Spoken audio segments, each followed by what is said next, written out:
আল্লাহর নবীর প্রিয় সাহাবী হযরতে উসামা ইবনে যায়েদ রাদিয়াল্লাহু তাআলা আনহু থেকে বর্ণিত। হযরতে উসামা ইবনে যায়েদ বলেন, আমরা মুসলিময় অনেক সাহাবী আমার নবীজির সাথে সফরে ছিলাম। আমাদের উদ্দেশ্য ছিল, গন্তব্য ছিল বিদায় হজের বাসনে আমার নবীজির সাথে সাথে আমরাও প্রবেশ করব, আমরাও যাব। বলেন না সুবহানাল্লাহ।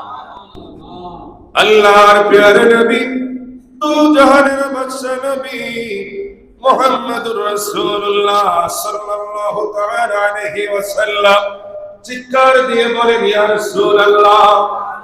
নূরের নবী, মায়ার নবী সাহাবীদেরকে সাথে নিয়ে বিদায় হজের বাসনের উদ্দেশ্যে যখন রওনা দিলেন, পথিমধ্যে নূরের নবী, মায়ার নবী যখন বতনে রুহা নামক একটা স্থানে যখন নবীজি পৌঁছলেন, এবার নবীজি যখন পৌঁছলেন, সাহাবী হযরতে উসামা ইবনে যায়েদ দেখলেন যে বতনে রুহা নামক ওই জায়গায় আল্লাহর একজন বান্দী, তিনি তার একটি সন্তান শিশু বাচ্চা কোলে নিয়ে তিনি ওই রাস্তার পথ ধরে তিনি অপেক্ষার মতো করে তিনি দাঁড়িয়ে আছেন। বলেন না সুবহানাল্লাহ। ওই মহিলা দাঁড়িয়ে আছেন, ওই মহিলার কোলে ছিল তার অসুস্থ সন্তান। ওই মহিলা দাঁড়িয়ে থাকার পরে নবীজি বুঝতে পারলেন, নিশ্চয় আল্লাহর বান্দী কোন ফরিয়াদ নিয়ে আমি নবীজির জন্য সে দাঁড়িয়ে আছে।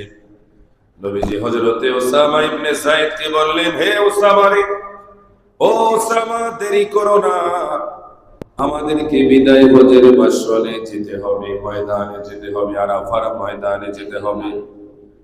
ভাইরা আমার, নূরের নবী, মায়ার নবী হযরত উসামা ইবনে যায়েদ কি বললেন, ও উসামা, যাও যাও যাও, চলে যাও, ওই মহিলার কাছে চলে যাও, গিয়ে দেখো ওই মহিলা কি চায়, কি বলতে চায়।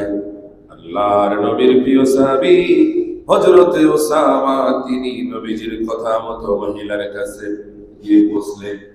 তিনি জিজ্ঞেস করলেন, ও আল্লাহর বান্দী, ও আল্লাহর বান্দী,